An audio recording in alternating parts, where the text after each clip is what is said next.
Here we are. Woohoo! Yeah. Perfect. All right.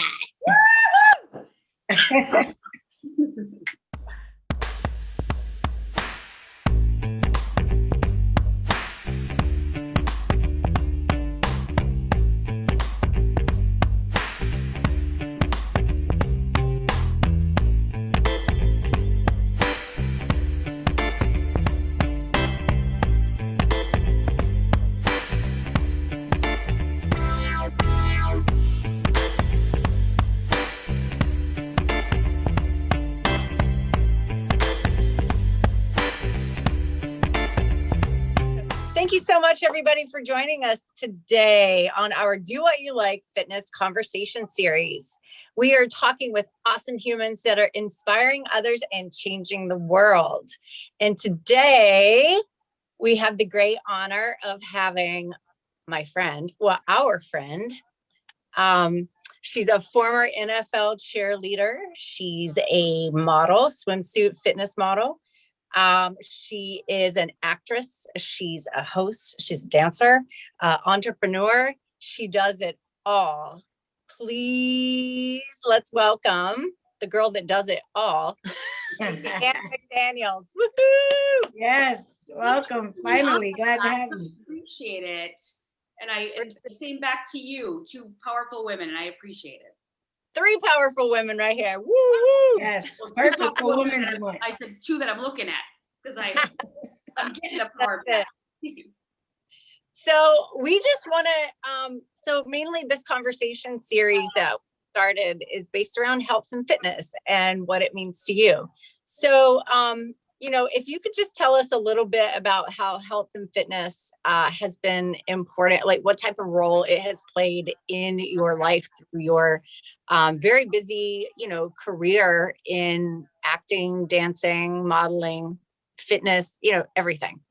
Sure, that's such a great question. And I think it literally is, food and nutrition are just a medicine. And fitness is just, all the 3 of them embody what we can do, our vitality, our strength, our ambitions. I mean, it just keeps us motivated. When you really have a lethargic day, just a walk outside in the sun, a simple walk can regenerate the energy to keep you going forward. I am able to play roles that are a lot younger than what I am. And why can I play that? Because I choose to stay in shape. I choose to have longevity with the foods that I eat that give me wonderful, sustainable energy and keep me going. And my sleep patterns have been very off due to coronasomnia. I just did a podcast on that myself. And I'm up until 4 a.m, but I've learned that I can't judge myself with that when I get that high energy. But is it affecting my day? Yes, I start my day later, which kind of throws me off. But as long as I stick to my fitness and nutrition and the other regimens, I have to stay on, because I think the more processed foods you put in your body, the higher the sugar, the worse the breakdown. I look at the wonderful transformation that Teray has made.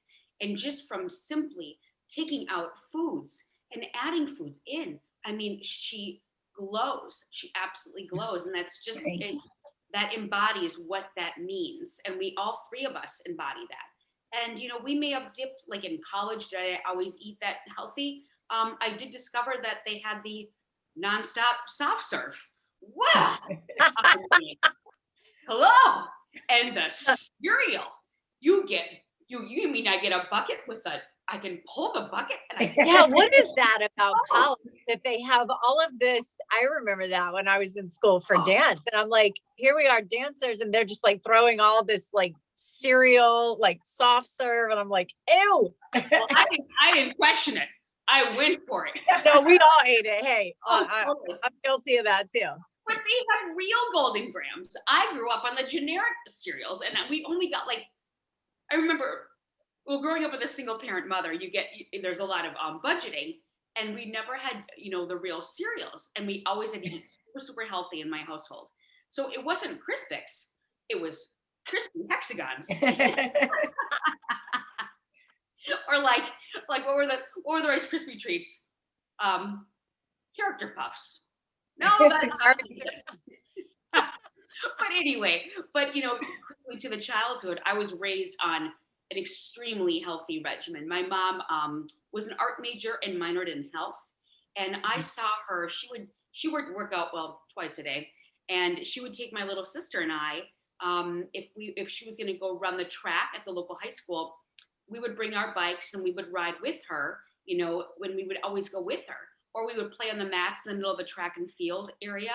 Or when she would go running, we would take our bikes and she was always on some kind of aerobics like Joni Greggins or like what are some of like Jane Fonda. So I always grew up watching her be a stellar, very, very in shape. And my parents are divorced, but my father is a football coach and he was an All-American football player in college. Great division, went to the combines, everything. So he was an athlete. So I always grew up seeing that. But then, in college, I definitely discovered the cereal and soft serve and alcohol, lots and lots and lots of it. And I dipped, but I realized that I had to come back, and I felt much better. And you do. I mean, I think I had gotten acne. I had gained some weight. I mean, you really see what the food does to you when you come from like a pure environment into, something else. Now, when were you an NFL cheerleader? Can you tell us a little bit about that? I mean, and that was when you were in college, right? Were you really strict with your eating at that time? Or is that when you were doing the soft serve and the cereals? Oh, I only did that freshman year. And then I went back to what I usually was because I worked 3 jobs in college. So no, I did not try out for the Vikings during that time. I wouldn't have been able to, there was simply no time. And that's a huge time commitment. I worked 3 jobs. So I realized one of the jobs was at a sports bar. It was called Champs Sports Bar. And they had seasoned sour cream. I mean, it was good food, but really high caloric. And my roommates were like, don't come home unless you bring the seasoned sour cream. I had like four awesome roommates. I loved them all. And I would bike back and forth to work in Minneapolis, Minnesota, I would bike. Like a 40-degree below wind chill, although you guys are in New York City, but Minnesota is colder. It's the northern tundra. And you're right. Slip on the ice. And one time I slipped on the ice and my backpack was full of these seasoned sour creams, like little ramekins. And I fell, like I went backwards and my roommates were like, oh, like my backpack was dripping with this seasoned sour cream. But it was this delicious like condiment that people demanded more of.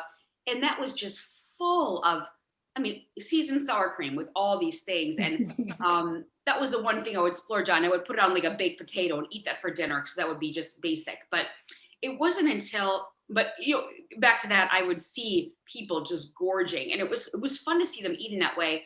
But they were in Minnesota. It was cold. They were at a sports bar. We'd be there for 6 hours, 8 hours during football games when I wasn't cheerleading and serving them. And they were just gorging. And then they would get tired and kind of lazy. And I saw the effects of that. Fast forward to, I graduated from college, worked for General Mills, which is a huge food company, CPG company. And during that time, I tried out for the Vikings. And that's when I got on. And that was a whole new world that I kind of belonged in. I mean, it was very, very regimented and very strict. And when it came to weigh-ins, when it came to nutrition, all of these things, we had to keep food diaries. And then when we maintained a certain weight and we never really went up or down and we were maintaining, we didn't have to. However, the ones that weren't maintaining that had to keep a very strict food journal and check in all the time. And you could see that they were lying, and it was shared sort of among everybody. Like, wow, that's how, all that, when you get to that level, you can play with the, and not to say average, you can play with the average Joes, but when you get to a certain level, you've got to kind of pay the piper. It's going to be more strict. It's going to be more rule driven, but that's what you pay for, and that's what you get, and that's what you knew what you were getting into, right? In the notoriety. So, but a lot of people, I remember one cheerleader went into the, she had a food science degree, and then she went into the food guide pyramid. She worked for the government doing the food guide pyramids, and she has such a passion for it. Some people had a real struggle, and sometimes it would be the weigh-ins would be in front of everybody, or the body fats would be taken in front of everybody. And there was one certain circumstance where everybody got to stand up, and those of us that were maintaining good behavior got to sit down, and then we got to leave early, whereas the rest of them had to run an extra 2 miles. And everybody knew, so it was peer driven. You see that. Same as in the dance world. When you go in for auditions, everybody's cut in front of each other. Acting and modeling aren't really done that way as much. So it's the whole industry is full of that. And there are the goods and there are the bads. So has it affected me in certain ways? In positive? Yes. In negative ways? Certainly. Absolutely. And I think it's tough, you got to have a really thick skin, whether, it's in acting, it's dancing. I think now it's getting a little bit, people are accepting body types a lot more now in the dance world. Thank God, not everybody is stick thin and not everybody will be stick thin, and so at least that's something that's moving forward. I think at least in the dance world, I don't know. I'm not an actress, so I don't really see that side, but I know you see a lot of. So what now? I know, you live in Los Angeles and, it's pretty tough, you got to stay in shape. You got to look a certain way. It's tough, and you want to be the top of your game. Since the pandemic, right? I know you've been working on a podcast, correct? And there was one that is it 2 podcasts or just one? Because I know one of them I was on, the SoCal Sweat, where you're interviewing really awesome people, about all different subjects with health and fitness. Can you tell us a little bit about that? Sure. Well, the cool thing is I was approached by a guy from ESPN to do a podcast from the perspective of a fitness professional working in Hollywood that works in film and television. And lo and behold, I broke my leg and my arm on a job. So I couldn't start that for a long time. I was in the hospital for a long time. And then it's like, then they sent all this equipment and I'm like, I don't know what I'm doing. I can't even use my arm. And so when I started to get better, I started the podcast on my own. And I have enjoyed it so much because we can all learn from each other just tremendously. And it is Believe SoCal Sweat. And I'm trying to do 2 a week now. I'm doing a full interview, and then I'm always doing like a 10 to 12 minute one on Friday. Like last week, I did coronasomnia with daylight savings time, how your body can adjust, because this is a real thing, and springing forward can really wreak havoc on our bodies. So my interview this week is facing body, shame-free approach to nutrition and body, and looking at your body image. And it's by a woman from Israel, and it was a great interview. But I've kind of expanded into people that are super motivating, because I think it also goes into the mental health, fitness, wellness, nutrition, mental health. So I highlighted a Top Gun fighter pilot who has a mental health and coaching business, and that that got a ton of downloads. So it all goes together, and then with that, everybody kind of comes together on what their fitness and nutrition regimens. Well, he wakes up at 4 a.m, and then he journals, and then he runs, and then he comes back and does weights, and then he's ready for his family. So he does that every single day. And he has his parameters. Like, I don't do anything else until I have this during the day. Otherwise, I can't be a good father and husband, which are my number ones, and I think learning and hearing these positive, whether it be the pitfalls or the successes, we can all learn from each other.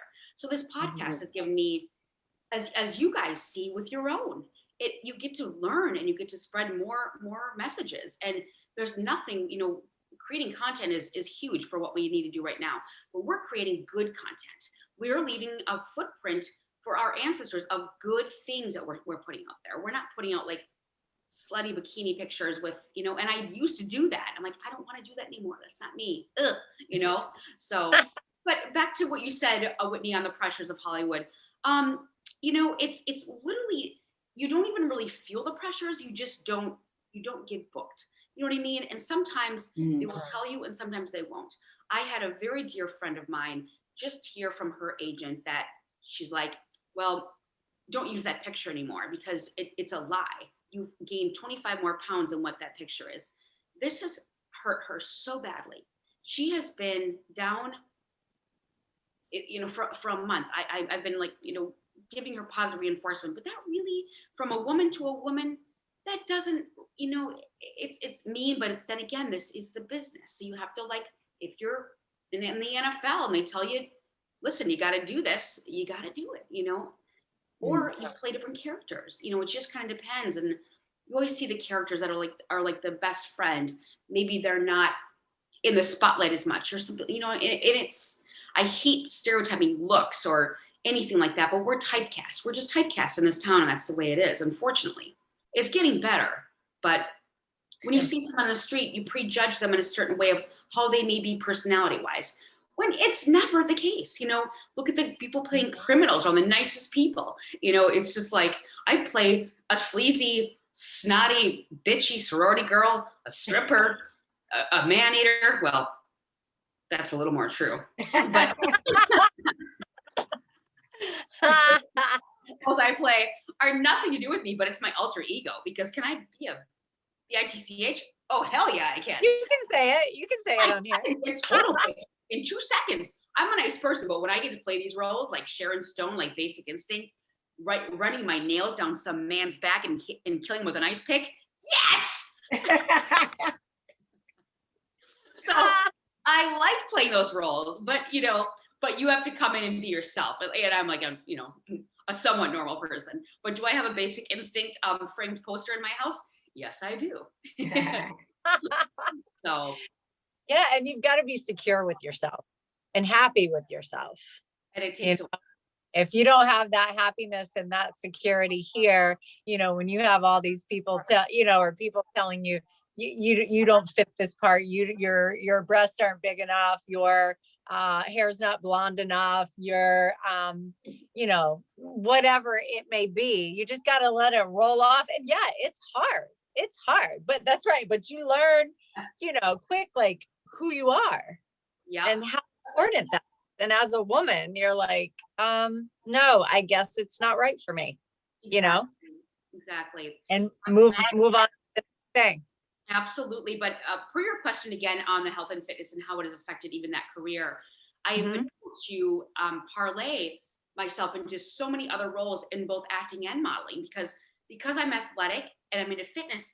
I have been able to not only do mainstream like fashion modeling, but a lot of sports and fitness modeling, because you have to be sometimes mid volleyball shot. They want you to go in the air and do like a spike and have it be authentic, but still look perfect. So it'd be like a smile, like, yeah, you still have your body, in that complete position, because some models just can't do that and they only know how to do one thing. So you really try to franchise yourself. I've also been able to do a lot of stunt work, which has been wonderful, or do my own stunts. I love doing my own stunts, except for when I was in Belize and we did the stunt diving with the tiger sharks. I have never gotten into the boat with my oxygen tank so fast. Or like, how did you get in this boat so fast? Oh man, all you had to say was the big boys are coming in. What do you mean the big boys? The black tiger sharks. Oh my God. Oh my God. All right. Oh my God. I mean, I did all the water work except for the deep dives. They had a girl from like Brazil who was a stunt diver, went all the way down into the ocean. I mean, I wasn't equipped for that, but was near the sharks. I was like, oh my God, my biggest fear, my absolute biggest fear. And I did hyperventilate in the oxygen mask. So yeah, it was crazy, but cool things that I get to do because I am an athlete, and that's wonderful. And sometimes you just get straight booked on, I was on the pilot for Glee, just being a cheerleader. And then, I've been asked to choreograph, and that's not my strong point. I'll do it, but, so it's been great. It just allows you so many more jobs within that realm, which is great. You're very versatile. Yeah, you can. So when they want a beautiful model to do a fitness gig, or like you're saying, like the volleyball, you have the training already, the fitness background, unlike some people who might be a really great model, but they don't have the fitness background or the coordination background, you know what I mean, to jump up and hit that serve in volleyball or do that serve in tennis, and have that look that they're going for. Very true. Even with runway modeling, like I have been in like 7-inch heels with an evening gown. And if you didn't have the core, the strong abs and are just like, and glutes, legs, to keep these evening gowns up and walk in a straight line and be perfect and completely upright, that takes a lot of muscularity. And yes, a lot of models that can't do that, or they or they trip and fall. And there's been a lot of cases where you can't help it. Like one of my heels got caught on the lining, but because of my core work and because of my fitness levels, I was able to like smile and pull the heel out of it. Because it's like, if I just body awareness, we have body awareness, and it's like, then I would have gotten really badly hurt off that runway had I not really focused on like, pull that core and pull that lining out, and keep going. Yep. And don't let them see you sweat. And I went back and I'm like, oh my God. But it helps with so many things. Really, it does. So, when you're looking for roles, do you get to choose and look for the type of roles you want to play, or you just have an agent that says, oh, we're going to put you into these type of roles? Because I wonder, like, I see all kinds of actors and actresses of all kinds of sizes and shapes. Depends, like, if it's a whole family, everybody's different in the family, and you could play one of those roles, but at the same time, I hear that, you get even typecasted or you're not the right size or shape. And I feel like there's so many roles out there to be played. So, like, how do you get, like, pigeonholed into that? Like, can you aim for this type of role, or it's just like a bucket and your agent maybe pulls out the bucket and that's how you get pigeonholed into the size and shape? Like, how does that work? Yeah, Trey, that's such a good question. And there's so many different various methods. Like, I can submit for my own, but like when I go out for doctor roles, and I love playing doctor or lawyer roles.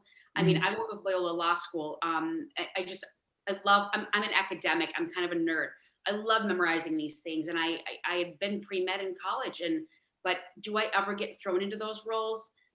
Not yet. I did play a doctor for a big sci-fi movie, but I was in a bikini the whole time.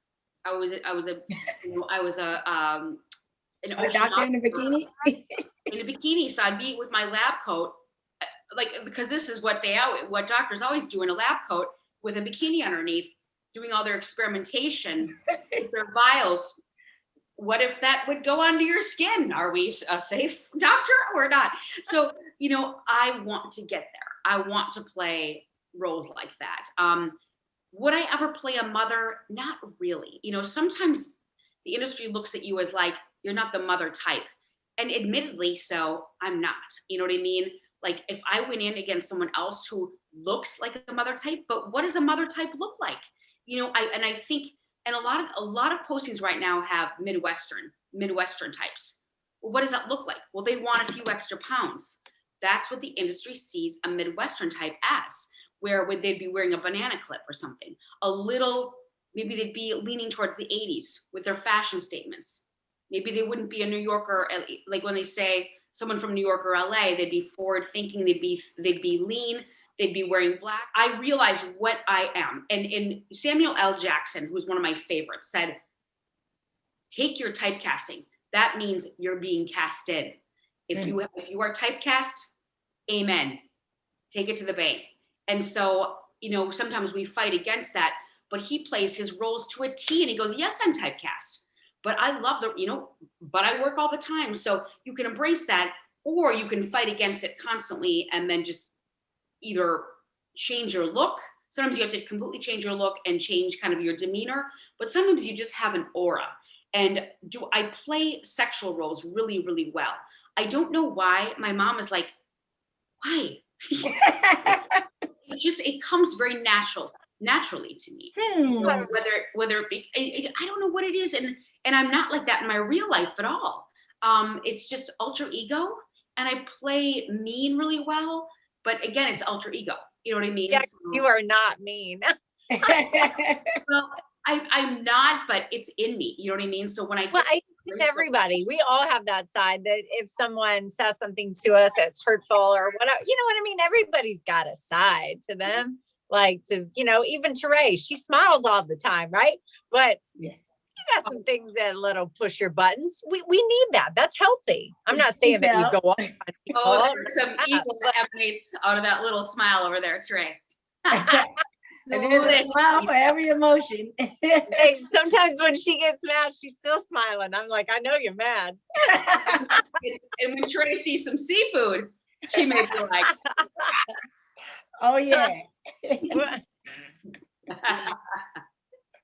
by the way, Trey, I drive past every single time. There's a Trey's restaurant, and every time, but if there's like other LA traffic, it goes by really fast. I always try to take a screenshot. I'm like, oh, that's a blur. I can't even tell. And they don't have a website, so I want to take a picture of it for you. So, Okay, cool. That's great. What type of food do they sell? Because whenever I come to LA, I want to come see you. I said maybe when we're all in LA together, we'll go. Or it depends on what it is, right? I think it's Chilean. Oh, cool. We have to drive by so fast that area. I would never be able to read all the signs. So anyway, I will get a screenshot of that eventually. So anyway. We got to plan a girls trip to LA. Let's go. Yes. For yeah. sure. So much fun. Of course. So I know you've been doing some hosting, right? You were doing before the pandemic. Was it like golf tournaments? What all? Like, yeah, I know lots of hosting, and like you had said before, you Whitney, you had used the word versatility, and you kind of have to be jack of all trades in this business now. In the olden days, I guess you could just be an actress, and that would be fine.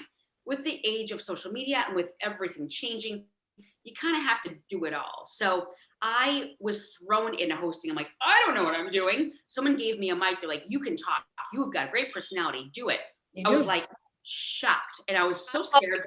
He pushed me off the carpet. Well, thank you. But I was just like, don't have to do the research. So like, just speak off the cuff. And I had a great time doing it. But it is hard. Like, when you get stuck, it's like, well, what are you wearing? Who are you wearing? But everybody wants to hear that, but that's a boring question. I want to get to the meat of what people like, get into the guttural. And sometimes I ask personal questions that are like, oh my God, stay in your lane. But I just want to know. I am usually the one, like with all my friends are like, well, you ask her. Well, I will definitely ask her. Well, Ann will go there. Sure, I will. So, but it makes it fun. And then when it is real, sometimes we can throw people off and make them laugh, or you just make fun of yourself. It's just like, I interviewed Mekhi Phifer one time, and I told him there was I described his jawline as I closed my eyes, and I said, when you ate that food and you were mad at that guy, and I said, he was like so embarrassed, but I'm like, he knew exactly. And he goes, you don't understand. I worked on that jawline thing for that scene. I go, well, a female notices. So you just go there, and it's fun. And that's really parlayed well for the podcast, because as you see with your show, people kind of want the scripts. They want natural. I edited one down so there was not even one and it was so robotic and mechanical, and the scripts or the fun things that happen makes us human. Mm-hmm. And I think we need more of that in this day and age, because otherwise everything was so scripted. It still is. There's a lot of scripted things. I mean, even reality shows, everyone knows at this point that they're 100% scripted and set up. But when they do have those moments, it's wonderful. Like, why do we watch the outtakes? The outtakes are fabulous. You know what I mean? So that's what's the best. Yeah. Always. Yeah. But I'm sure you guys have seen that in your own shows, correct? In your own show? Oh, yeah. Are people really worried about getting on camera? Like, some people that I interview want a full list of a breakdown of what I'm going to ask them. Others are like, you sent me a breakdown, but let's just go off the cuff. But I do want to discuss certain points. So that's all we call this conversations, just having a conversation. Yeah. A few pointers, and just chat, just talk. 3 girlfriends talking about fitness and nutrition. Yeah, that's right. Yes. You know what? Right. I had another question, one last question from me, and that was going back to the acting roles. A lot of things that I see on television or people talk about is preparing for a role with like physical fitness. Like, either they had to gain a ton of weight to play this role, or they had to lose a ton of weight to play this role, or they had to gain muscle. Have you ever had to do any of those? And if so, like, what was it like? I love the question. Even if I'm not told, I will do it anyway. I have been asked to put on weight. In fact, I'll make this a quick story. I got booked for a role, and there were a lot of girls on there. It was kind of like a sorority like cheerleading, and, you know, we were all kind of like that girly girl stereotypical thing. I got a call from the director who said, we're going to ask you to either politely pull out or gain some extra weight, because you are going to end up making a lot of girls on this set feel like crap. And this was from a guy. And I'll never forget that. So I basically let go of the job. I had several other jobs that I had maintained, that I had signed a contract that I would stay the way that I was for the remainder of that project. Mm-hmm. So I have to respect where my first clients are coming in, and or where the money is, and or, but I politely turn them down. I thought at one point, I when he called, I was kind of like, kind of haughty about it. But then again, I'm like, you know what? How kind of him to see that could create a circle of cattiness when it's already a lot of women on set, and we all judge each other, unfortunately, or we place judgments, or we feel like we're being judged. Even if we're not judging people, people think we're judging them. So I found that to be really interesting, Tori. I mean, I don't know. That was one specific thing. And there was one where I played a sorority president. This film never took off the ground. In fact, the producer raped a young girl in New York City. So the film was pulled from the studio, which in hindsight was a good thing, but that would have been an awesome role. And I had to play a girl of the sorority president who would yell at everybody about how fat they were, you know, what they would be eating. But in the meantime, I would be a bulimic. So I would be, you know, talking to them, and then it would show me in another scene eating chips and throwing up. You know what I mean? It was very okay. But you know what this created on set was, because I was in a role and the other girls were in their roles, it almost created the same the film translated to the real life. So they all kind of looked at me like I was that girl, but I am not that girl. You know, I would never be mean or yell at somebody. But there was one girl that turned into a casting director, and she said, Anne, I would never bring you in, and I would never cast you, because she said, I have this preconceived notion of you from that film, and I didn't like you, and I don't like you. And I said, you know what? I so appreciate your honesty. But she goes, to this day, you called me fat and ugly in that role, and I can't look at you the same way. And I'm in this specific instance, hardly at all does this like stuff like this happen. Yeah. But these are some, you know, nuggets of wisdom that, you know, are real. So yeah. Wow. That's crazy. Yeah, so many more. And I see that we're but I could give you a million stories of how other people have been told to do what not to do. And look at, like, Heath Ledger died. You know, he got way too into his character by going, you know, a certain technique, and he was taking the sleeping pills, and people go too overboard, you know, a lot of times. And we have to realize it's a job. It's right. Job, and it's life. So anyway, a lot of goods, a lot of bads. All right. So when we come to LA, where are you going to take us? Oh my gosh. Well, Whitney's been here several times. Trey, you've never been here? I've been to LA for my 8th grade graduation. My grandmother took me there. So I saw the Hollywood stars in the ground, went to Universal Studios. I wanted to go to the Arsenio Hall show. They said I was too young. I couldn't get in. I was disappointed about that. And then when it went off air, I was like, oh man. I went to Roscoe's Chicken and Waffles. It was so good. I love LA. If I could be bi-coastal, I would. I wish we could switch. I just love New York. Well, I mean, I love Manhattan too. I don't want to move from Manhattan. That's why I just said, if I could have a place, both places. Go back and forth. Let's just consider that we do. I mean, I was bi-coastal for like 6 months. I'm like, I can't even eat. This is so expensive. Like, and I'd always be like, I'm bi-coastal. And one of my friends called me out. She's like, oh, are you? Like, I'm like, I know, I sound like such a bitch. We can stay at our apartment anytime you want here in Manhattan, and then we'll come stay with you in LA so we can say we're bi-coastal. There you go. We are the poor version of bi-coastal. That's it. Maybe I'll get to go to Compton now. What'd you say? Maybe I'll get to go to Compton. They wouldn't take me to Compton back then. Is it safe now or no? Because I mean, I was like a big NWA fan, and I wanted to go see what Compton was like, and they were like, no. I think I told you that. They were like, no. I've been there many, many times, and Compton's not as bad as Watts. I had no idea, and I have a lot of friends from Watts, and the stories are so unbelievable. I can't even believe it, and I have such appreciation for the way I grew up, and I'm so sorry. And I look at the way that people have brought themselves and changed themselves, and I'm like, that's unbelievable. To me, that's great respect. What really bothers me is that there are tours of Compton, and there are a bunch of like Asian tourists that get on these things and they look through binoculars and take pictures through Compton on a bus. To me, this is not a zoo. These are not zoo animals. I don't think that that's appropriate. And they do like, and it sells out because it's interesting. There's a lot of interest because of what amazing artists have come out of there and all the stories. But I guess I just disagree with that kind of thing. I don't know. It's like they're looking at these people that grow up here, and I don't know. It's just, I always had a problem with it, but it's very interesting.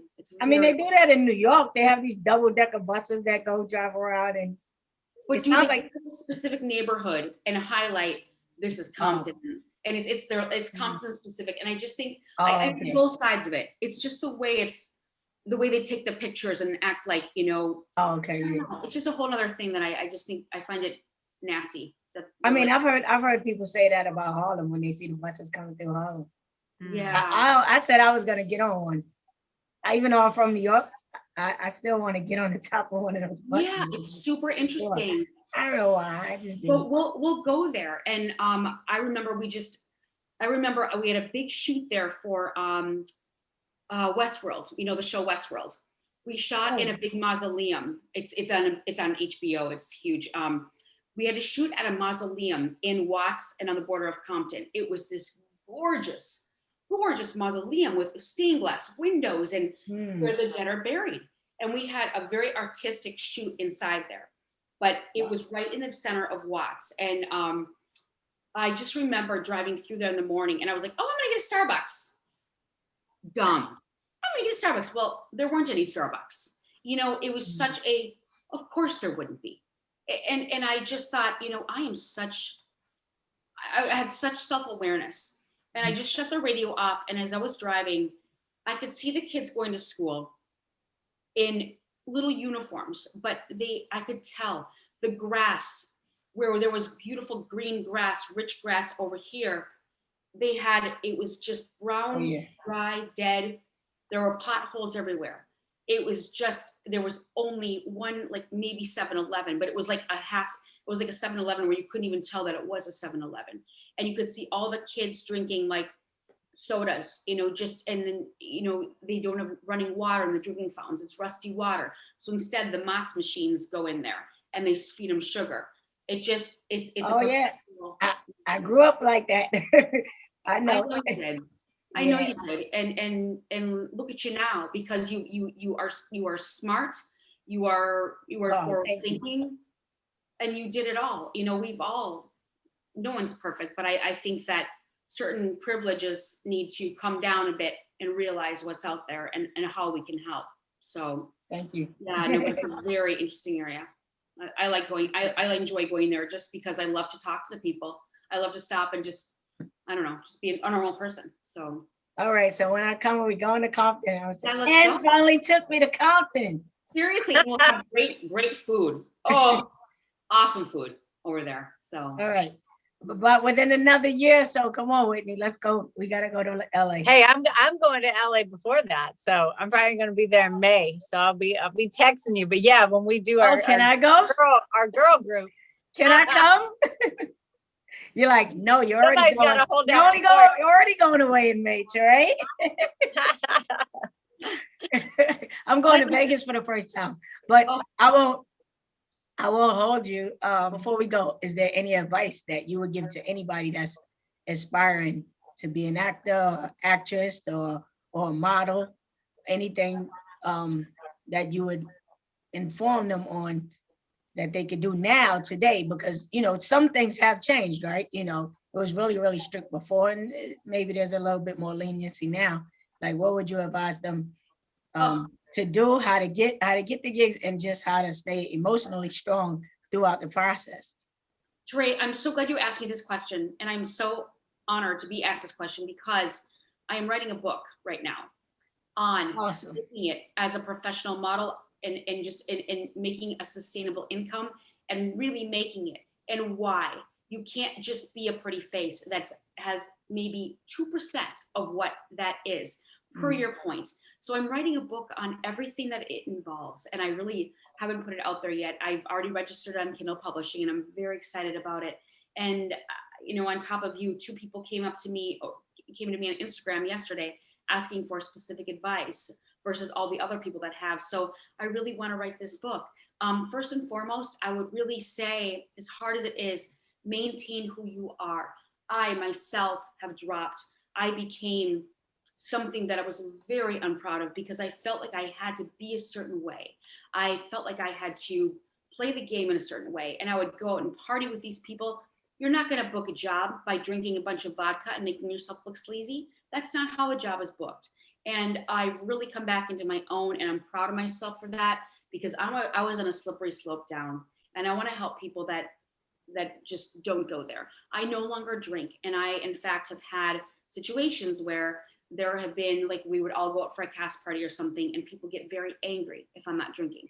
So I have elected to literally get a small rocks glass, put lime in it, and sparkling water or something like that, and pretend that I'm drinking, because it really is a big thing. But I don't want to. Number one, I come from that. I have addictions in the family. I had struggled with alcohol. I don't want to go there ever again. And so I prefer to not. So I really encourage people to be themselves, and it takes a long time. It takes such a long time. I'm still struggling with it, of maintaining who they are. And if you get high on yourself, go back to your hometown and eat some humble pie, and get back to your roots and be like, why? Yes, I came out here to be something, but don't lose sight of who I am. Because even directors and people like that, like a normal person, they like a real person. They don't want someone to come in and be crazy. They want to work with you, because when you yell cut, you got to be a normal person on set. And some of these people can't shut it off, and it's very annoying, and it doesn't create well for their reputations. Certain people can, because they're stars, but no. And I would say definitely, especially in the modeling world, you need to always maintain a regimen. Drink a ton of water. Not only does it help your body, but it helps your skin on camera. And it clears acne. It does everything for you. And also it depletes water. So when we want those monster cheekbones to pop, some people will deplete their water, just for a day, but don't fool around with that kind of stuff. There's a lot of things, like if I'm going down to a fitness shoot, I'm eating a lot of asparagus and turkey breast, things like that. Like before I was vegan, I would have eaten turkey breast and asparagus. Now I just pick other things, but you don't want to be bloated for salt. So there's so many tricks that people wouldn't know. And posing, I would coach them on posing and all these things. But when it comes back to health and nutrition and fitness, it would be a lot of water, a lot of try to eat the most pure whole foods, whether you be Whole30, keto, vegan, vegetarian, a meat eater, doesn't matter. Eat the best of the best. If you are on a carnivorous diet, try to spend a few extra dollars getting the grass-fed or natural, or butcher box, things that are really pure. Lots of vegetables.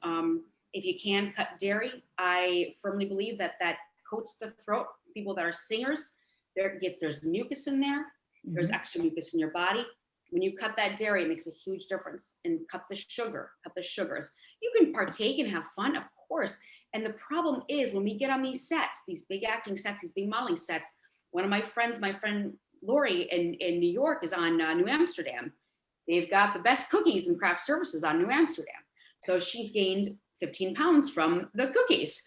Well, I just took a picture at Trader Joe's of a brand called Partake that's really low calorie, gluten free. It's got the whole 9.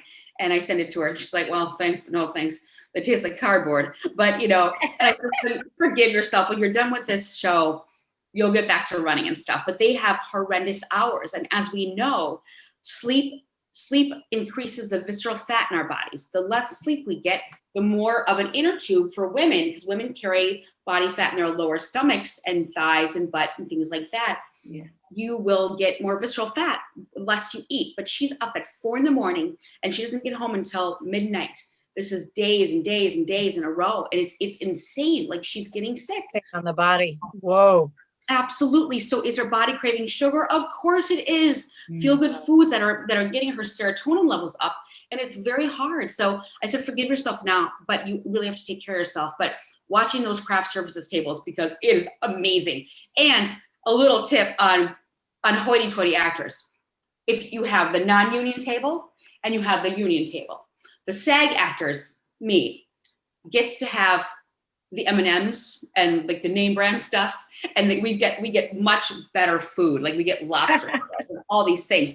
And if you're non-union, I know who you are. You can't eat at the they have blue M&Ms over here. You don't. like, it's crazy. I mean, it comes down to, that sounds silly.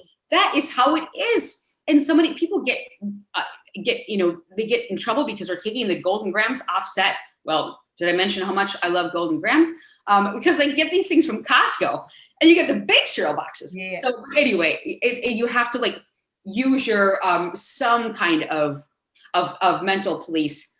Okay, you can go and partake in that meal, but it's there all day long. So you can sit there and graze and graze and graze. And sometimes you're on set for 16 hours and you haven't even done your scene yet. So you are so hyped up on coffee, you can't even remember your lines by the time you go. And sugar. So really make calls that drive-by snacking, you know? Totally. Completely. But you literally just take a seat and sit there. Because of COVID, it's a little more strict. And now they have like boxed lunches, but it'll go back to the way it was. And, and then everybody's the same hands are going into the same things. And you know what I mean? So, yeah. Remember that? And the good thing is we have to let production go first and the actors go second. But sometimes I try to get to the back of the line. So then I know that a lot of the cookies will not be left, so I won't be as tempted. You know what I mean? So anyway, but when I was non-union, did I creep over? Did sell I creep? Yeah. Hello. Those M&Ms. Yeah. I mean, TLC. Oh, totally. I love TLC. Don't be chasing waterfalls. I lifeguarded that summer. If I heard that song one more time, I was going to take that boombox and smash it. Anyway, it was, anyway, so many more tips. But thank you for asking, because I that gives me more of a shot in the arm to start this book, and I appreciate it. Oh, definitely. You should definitely do that book. Yeah. I can't wait to that book. Yeah. And I'm going to insert myself. I'm going to give funny stories. And I've already taken quotes from, like, I asked Robert Adderman, huge agency in New York City, to do a quote for me. And I did an interview with him so I could quote him, and I recorded it. So nice. Cool. So I'll put a lot of quotes in, like from male models. I'm trying to get Tyson Beckford to quote the male model side of some certain things that he can give, just try to reach out to people. So anyway, more meat to my book. Meat meaning like Tyson Beckford meat. Anyway. Yeah. Oh, well, your podcast is great. I listen to it often. Honestly, your podcast is in my top 3 podcasts that I listen to, honestly. And it is great. In fact, one of the other podcasts that I listen to is a friend of mine, and she's in LA too. Maybe you guys might even link up or meet sometime. She has a podcast called Vitamin D. Her name is Dawn Day. She works for the Steve Harvey Show. Yeah, she has an awesome podcast. Like amazing. I listen to you. Right. Is it D or B? Vitamin D. D is her name is Dawn Day. Her name is Dawn Day, so it's called Vitamin D. Get your vitamin D. And she has a great podcast. I've heard and she that's similar to me. Thank you. I'm going to look that up, and we could all collaborate.